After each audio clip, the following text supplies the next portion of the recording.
폭풍입니다. 오늘 할 얘기 수학이요. 다시 한번 수학에 대해 얘기를 해보려고요. 고등학교 다닐 때 뭐 흔히 듣는 저희가 듣는 얘기예요. 뭐 드라마를 통해 보거나 딴 사람한 얘기를 통해 듣거나 뭐 그 인생에 필요도 없는 거 왜 외우냐. 그리고 어찌 보면은 저도 뭐 저는 그러진 않았는데 제가 고등학교 있을 때도 그런 거 있잖아요. 있을 데 없는 거 왜 외우냐. 인생에 도움 되는 거. 고등학교는 막 쓰레기다. 근데 이제 어른들이 그때 한 말 있잖아요. 그래도 배워두면 나중에 도움이 된다. 그래서 그게 참 옳은 말이냐는 아닌 것 같아요. 옳진 않은 것 같은데 저는 아직도 제가 뭐 역사라던가 제가 그런 거 되게 못했어요. 암기 과목을 되게 못해서 뭐 한국사, 세계사 이런 거 하면 전혀 몰라요. 뭐 그냥 정말 중요한 날 뭐 그런 거나 이해하고 있지. 제가 하는 중요한 날 뭐 6.25가 며칠이었냐. 6월이지 5일이죠. 뭐 6.25가 언제, 한국 전쟁이 언제 발발했냐. 뭐 그거는 다 알잖아요. 1950년 뭐 광복이 45년인가? 아니면 침략이 45년인가? 뭐 그런 대충 이런 날을 알거든요. 근데 뭐 임진왜란이 언제냐 이런 거 잘 몰라요. 그래서 저는 그런 건 아직도 도움이 안 된다고 생각을 하는데 가끔 그런 얘기를 했던 것 같아요. 이제 뭐 수학에 대해서 굉장히 많은 학생들이 특히 이제 수학을 싫어하는 학생들이 저도 한때 되게 싫어했었고 그 인생에 도움도 안 되고 배워서 뭐 하냐는 핑계를 많이 대요. 근데 뭐 제가 이제 뭐 게임 프로그래머를 했고 지금 프로그래밍을 하기 때문이 아니라 지금 뒤돌아보면은 수학만큼 인생에 도움이 많이 된 그런 학문이 저에게는 없어요. 그 이유가 뭔지 되게 곰곰이 생각을 해봤어요. 그래서 뭐 일단 한 가지 이유를 따지면 저는 요즘은 모든 어떤 계산을 해도 어떤 결정을 내려도 인생의 결정을 내든 뭐 하든 저는 수치화를 해서 그 수에 대해 수를 비교해보고 가장 점수가 높은 거를 선택하거든요. 물론 그러면 너는 로봇이다 이럴 수도 있는데 전 로봇이 맞긴 맞고요. 하지만 저는 제 감정까지도 수치화를 해요. 내가 이 감정이 정말 중요한 거면 어떤 일 할 때 그걸 수치화해서 그거하고 무슨 뭐 감정을 배제하는데 이게 어느 정도 중요한 거 다 따져갖고 비교해보고 가장 중요한 거를 선택을 해요. 그럼 제가 뭐 좀 이상하게 살아서 그런 걸 수도 있는데 제가 요즘 생각하는 거는 그거를 떠나서 그냥 수학은 인생에 정말 도움이 되는 것 같긴 해요. 그래서 그 이유로 정말 생각을 많이 해보면 수학이란 학문이 왜 나왔냐 라는 거를 먼저 최근에 생각을 했거든요. 생각을 하다 보니까 수학이란 학문이 시작이 된 계기가 어차피 세상에 있는 현상을 설명하기 위해서 했던 거예요. 객관적으로 논리적으로 설명하기 위해서. 어찌 보면 수학도 그랬고 과학도 그랬던 것 같아요. 특히 물리 쪽, 뭐 생물이나 지구과학 쪽도 비슷하지만 그것보다는 확실히 물리라는 게 어떤 법칙에 의해서 객관적인 법칙에서 어떻게 모든 게 작용을 하고 그 법칙이 작용을 할 때 그 법칙을 좀 더 확대 적용을 하면은 이거를 미리 해보지 않아도 그것이 참이라는 거를 미리 알 수 있는. 그러니까 한마디로 이거는 이게 연역이죠? 연역인 것 같아요. 틀리면 말해주세요. 귀납일 수도 있고 연역 같아요. 그러니까 어떤 명제가 참이면 거기에서 다른 그 결론도 참일 수밖에 없는 그런 것들. 그런 게 말 그대로 무슨 숫자 노림이 아니라 논리도 그렇고 그런 세상을 바라보는 세상의 도는 이치를 수학적으로 설명해 가면 갈수록 가능한 것 같더라고요.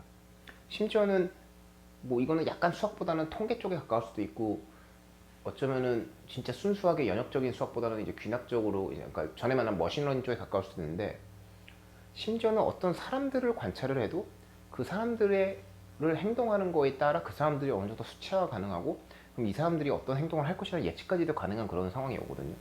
뭐 그게 100% 맞는 건 아니에요. 인간은 또 말 그대로 자유의지가 있고 뭐 감정이 있고 그런데 상당히 그런 큰 이렇게 큰 픽처? 빅픽처? 그러니까 자잘한 그 세세한 거 말고 크게는 맞는 것 같아요. 그래서 그 생각을 하다가 예전에 제 중학교 때 열심히 읽었던 SF 책이 있어요. 아이작 아시모프의 파운데이션이라고. 아마 SF 좋아하셨던 분은 사이파이죠. 과학, 공상과학. 좋아하셨던 분이라면 아이작 아시모프 정도는 다 아실 거고 뭐 아이로봇 만드신 분, 뭐 200살까지 산 사나이도 쓰신 분. 근데 이제 파운데이션이 굉장히 뭐 한국에는 9권짜리 책으로 나왔는데 그 당시에 그 책이 굉장히 기반이 되는 내용인데 그 책에서 그런 것도 있거든요. 사실은 무슨 어떤 사람이 미래를 예측하는데 그 미래를 예측해서 언제마다 그 미래를 예측한 자료가 그때 가까워져서만 나와요. 이제 이런 일이 있을 거니까 이렇게 해라라고. 근데 거기서 그게 대부분 맞다가 어느 한순간에 역시 특별한 돌연변수라니 그게 안 맞는 경우도 있었거든요. 그래서 세상에 굉장히 많은 게 수학적으로 설명이 되는구나. 빛이 어떻게 되는 것도 수학적으로 설명이 되고, 저는 이제 렌더링 쪽을 많이 했으니까 뭐 사람의 행동 방향도 설명이 되고, 그래서 수학에 대한 그런 요즘 들어서 고마움을 많이 느끼는 것 같아요. 어쩌면 그런 수학이라는 게 있었기 때문에 제가 굉장히 올바른 결정을, 뭐 틀린 결정도 내리지만 올바른 결정 굉장히 많이 낼 수 있었고, 그리고 위험을 하더라도 계산된 위험을 하기로, 그런 거 있잖아요. 사람들이 뭔가 새로운 거 하고 위험을 감수해야 되는데 감정에 쏠려서 무조건 결정하는 거, 저는 그런 경우가 있으면 무조건 엑셀 스프레드शी트 돌아가고 계산을 하거든요. 그러면 좀 더 저 자신에 대해도 많이 알게 되고, 그리고 세상 사람들이 도는 거, 그 사람들의 욕망이라던가 그 사람들이 원하는 거, 그건 이제 각 개별적으로 다르죠. 개인적으로. 근데 개인이라는 게 어느 정도 그 분류가 되더라고요. 그런 거, 그럼 그런 사람을 대할 때 어떻게 해야 되는 것까지 시작해서 세상 모든 게 참 수학적으로 설명이 된다는 게 놀라웠던 것 같고, 뭐 그런다고 제가 무슨 미친 수학자였고 모든 공식을 써고 설명할 수 있는 건 아니에요. 좀 인투이션인데, 수학이라는 학문이 참 인생에 도움이 되는 걸 최근 들어서 알았어요. 그리고 심지어는 예전에 무슨 뭐 피타고라스 정리, 제가 저번 편에 말했던 거, 그런 것도 어찌 보면은 처음에는 분명히 관찰로 시작했을 거예요. 밑변과 윗변이 직각이면 빗변은 어떻게 구한다. 근데 그거에 따라서 삼각형량 나오고 뭐 나오고 뭐 나오고 다 나온 거잖아요. 어찌 보면은 그게 아직도 제대로 된 증명이 있을지 모르겠지만, 그런 관찰에 의해서 그런 관찰의 결과를 설명하기 어떤 가지를 세우고, 그 가제가 맞다는 걸 이렇게 증명해 나가는 과정, 그래서 어느 정도 이게 경험칙으로 이게 거의 진리에 가까울 거다. 진리라고는 할 수 없어요. 왜냐면 잘못된 얘기만 하나 나오면 그 진리는 깨지게 되는 거니까. 그 진리에 가까웠다는 그런 가정을 세우고 그거에 기초해서 건물도 짓고 뭐도 짓고, 심지어는 지금 무슨 뭐 그 건축학 하신 사람들은 알겠지만 저는 안 해봐서 정확히 몰라요. 무슨 뭐 거기 뭐 있어요. 뭐 그 건물의 곡면을 어떻게 힘이 이렇게 분배가 되고 이래야지 안 무너지고, 이런 그런 설계부터 시작을 해서 그런 게 어찌 보면은 반은 시도해보고 경험을 한 거지만 어느 정도 그 기본이 되는 규칙 만들었을 때는 굳이 건물 짓고 사람을 죽이지 않더라도 건물 설계부터 해갖고 하중 분석하고 다 이게 되는 거거든요. 그래서 보면서 수학이란 게 정말 우리가 사는 현대사회의 기반인 것 같다는 생각을 되게 많이 해요. 그리고 프로그램 많이 하고 수학을 더 잘 이해하게 되면서 그냥 세상 어떤 현상을 보더라도 수학적으로 설명이 100%는 아니지만 굉장히 가깝게 되는 그런 상태까지 돼 있거든요. 그래서 보면서 수학 정말 제대로 하면 인생이 편해지긴 하는구나 생각이 들었어요. 물론 저처럼 계산적으로 안 살고 저처럼 빡세게 안 살고, 제가 이런 말 하면 되게 웃기긴 하지만 저를 아시는 분들은 알 거예요. 제가 얼마나 계산 없이 사는지 가끔. 근데 그런 분들은 인간은 자유지다, 어떻게 인간이 빡빡하게 사냐 이런 말을 할 수도 있는데, 그런 감정에 휘둘리는 것까지 어느 정도 매개 변수가 가능한 것 같더라고요.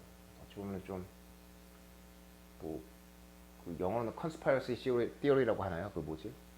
무슨 외계인이 있다 막 이런 거, 막 뭐 누군가 나를 통제하고 있다, 이런 논의로 갈 수도 있는 것 같은데, 그걸 떠나서 그냥 저는 세상의 모든 걸 설명할 수 있는 학문이 존재하는 것 자체가 되게 놀랍고 즐겁고 좋아요.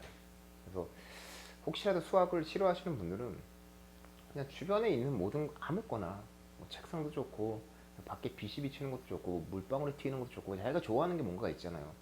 그런 거를 딱 보고 이게 왜 이럴까를 생각하다 보면은, 그리고 그걸 깊이 파다 보면은 그러니까 물리도 있고 생물도 있고 뭐 여러 가지 있죠. 물리, 생물, 뭐 전기, 전자, 한마디로 과학이라고 하는 부분, 수학과 과학이라고 하는 부분에서 굉장히 많은 거에 답을 찾을 수가 있어요. 참 너무 놀라운 것 같아요. 그런 게 참 대단하고, 저는 뭔가 그런 거를 발견할 때마다 뭔가 세상의 진리를 알아가는 것 같아요. 좀 기분이 좋아요. 그냥 이건 단지 뭐 신이 이렇게 창조한 거다라고 믿을 수가 없는 사람이기 때문에 제가 그래서 어찌 보면 수학을 열심히 하라는 말을 하고 싶었는데 오히려 정신병자처럼 얘기를 한 것 같네요. 뭐 일단은 결론은 수학이 인생에 상당히 도움이 된다라고 정도로만 하죠. 수학을 알므로 인해서 대인관계부터 뭐까지 다 컨트롤이 가능한 것 같아요. 어느 정도까지. 그건 참 대단한 것 같아요. 그리고 뭐 반드시 그걸 안다고 해서 그걸 따라야 하는 건 아니잖아요. 아는 것과 이걸 알기 때문에 알지만 난 그래도 이 길로 갈 거라고 다른 길로 가는 건 다른 거기 때문에 그냥 아무 생각 없이 나는 이유 없이 이렇게 행동을 하고 있어 라는 것보다는 난 이렇게 행동을 하는 이유가 이거지만 그래도 어차피 내가 이게 좋아하는 거 어쩔 수 없으니 이렇게 가야겠다 라는 거하고는 확실히 마음가짐이 다른 것 같아요. 두려움도 덜하고. 확실히 수학을 많이 알게 되면서 세상에 대한 두려움은 없어진 것도 사실인 것 같네요. 그래서 수학을 좀 다들 열심히 했으면 좋겠어요. 수학, 과학 잘하고 논리력 좋으면 세상이 좀 말도 안 되게 도는 일은 좀 적을 것 같아요. 저는 유토피아를 꿈꾸니까 그런 거고. 오늘 이 정도로 끊죠. 네, 포프였습니다.